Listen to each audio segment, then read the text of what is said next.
भागवत महापुराण की जय।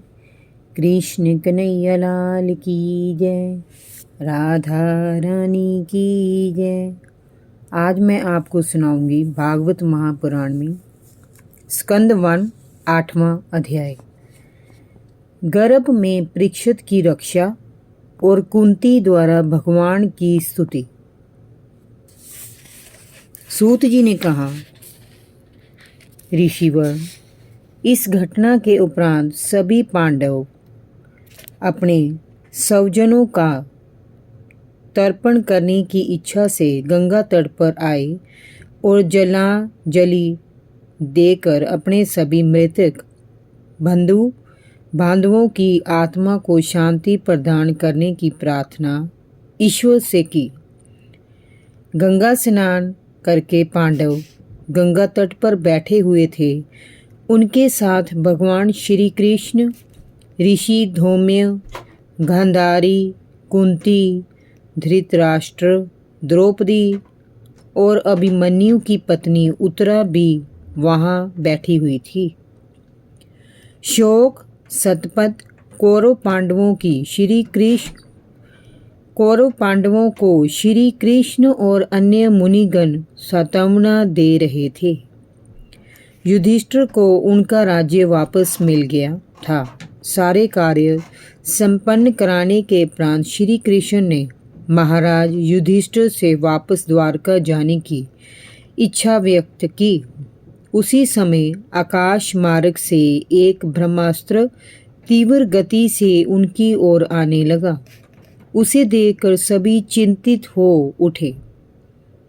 भगवान श्री कृष्ण तत्काल समझ गए कि पांडवों का वंश बीज नष्ट करने के लिए अश्वत्थामा ने जो ब्रह्मास्त्र छोड़ा था वह अर्जुन के मंत्र प्रभाव से कुछ समय के लिए शांत अवश्य हो गया था, किंतु जिसने उसे छोड़ा था उसके द्वारा वापस ना बुलाए जाने के कारण वह अभी तक सक्रिय होकर आकाश में घूम रहा था। पांडवों का वंश बीज उत्तरा के गर्भ में पड़ रहा था।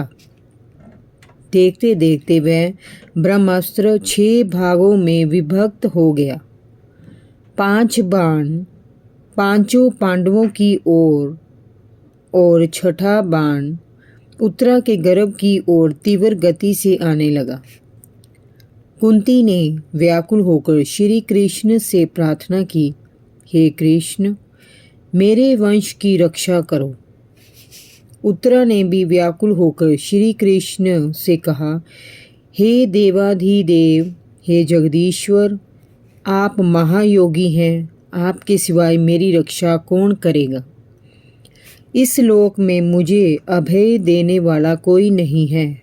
हे प्रभो, आप तो सर्वशक्तिमान हैं, मुझे अपने जीवन का भय नहीं है, परंतु मेरे गर्भ की आप रक्षा करें। सूत जी ने कहा, हे ऋषिगण, भगवान श्री कृष्ण तो इस जगत में भक्त वत्सल है।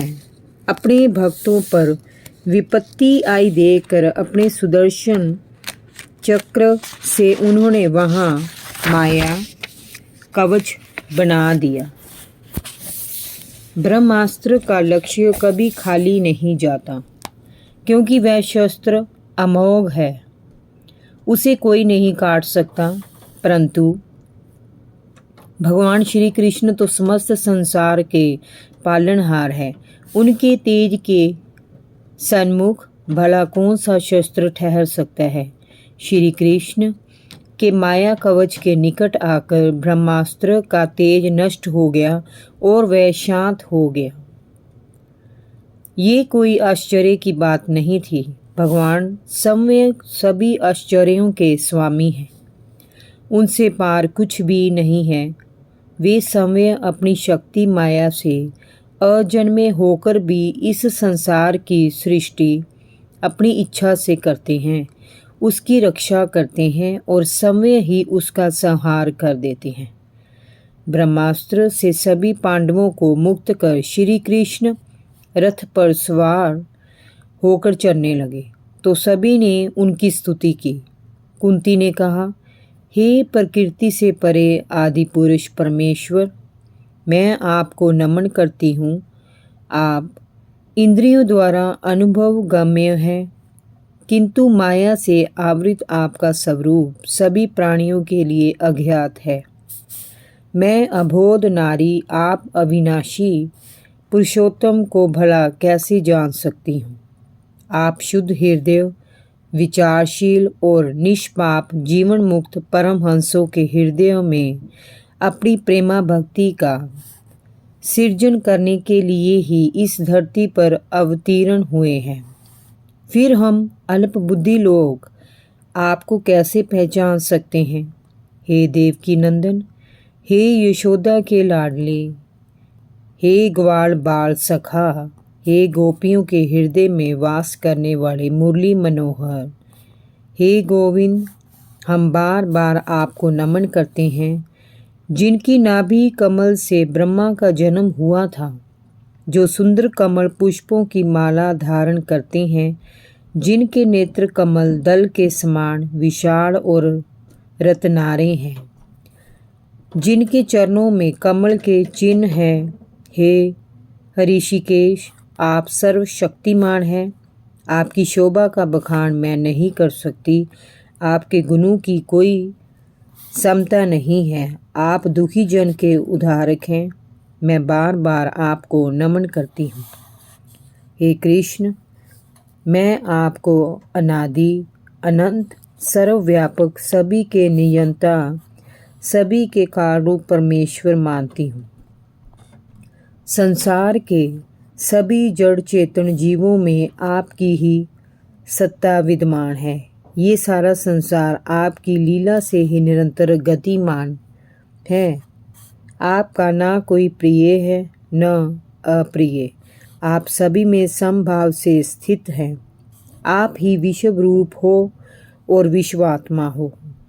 आप ना जन्म लेते हो ना कोई कर्म करते हो, फिर भी समस्त जीवों में रहकर आप जन्म लेते हो, कर्म करते हो। ये आपकी कैसी लीला है प्रभु। आपकी बाल छवि पर मैं बार बार बलिहारी जाती हूँ। हे भक्त वत्सल, अब हम आश्रितों को छोड़कर आप जाना चाहते हैं। अब हमें यहाँ कौन सहारा देगा। हे प्रभु, जैसे गंगा की अखंड धारा समुद्र में गिरती है, वैसे ही मेरी बुद्धि कहीं और न जाकर आपके प्रति ही प्रेम भक्ति के सागर में गिरती है। हे कृष्ण, अपने प्रिय सखा अर्जुन को छोड़कर तुम कहाँ जा रहे हो। तुम्हारा वियोग हमसे सहा नहीं जाएगा। सूत जी कहते हैं, इस प्रकार कुंती के प्रेम पूर्ण वचनों को सुनकर भगवान श्री कृष्ण मंद मंद मुस्कुराने लगे और बोले, अच्छा भुआ, चलो मैं तुम्हारे साथ हस्तिनापुर चलता हूँ। वहाँ कुछ दिन रुककर ही द्वारका जाऊँगा। श्री कृष्ण उनके साथ हस्तिनापुर आ गए और कुछ दिन उनके पास रहे। वहाँ अपनी बहन सुभद्रा आज से विदा लेकर जब वे जाने के लिए पुनः तैयार हुए तो राजा युधिष्ठिर ने प्रेम पूर्वक आग्रह करके उन्हें रोक लिया। हे शौनकादि ऋषियों, धर्मपुत्र राजा युधिष्ठिर को अपने स्वजनों के वध से बड़ी पीड़ा हो रही थी। वे प्राय शौक में डूबे रहते थे। मैं भी कितना दुरा आत्मा हूँ, अज्ञानी हूँ। मैंने सियार कुत्तों के आहार के लिए असंख्य सेना का विनाश कर डाला। मैंने अपनी सभी प्रिय बंधुजन और परिजन से द्रोह किया है। करोड़ों वर्ष तक नरकवास करने के उपरांत भी मेरी मुक्ति नहीं हो सकती। जैसे कीचड़ से गंदा हुआ जल स्वच्छ नहीं किया जा सकता, मदिरा से उसके मादक प्रभाव को दूर नहीं किया जा सकता, वैसे ही हिंसा युक्त यज्ञों के द्वारा किसी प्राणी की हत्या का प्रायश्चित नहीं किया जा सकता। जय जय श्री राधे। भागवत महापुराण की जय। कृष्ण कन्हैया लाल की जय।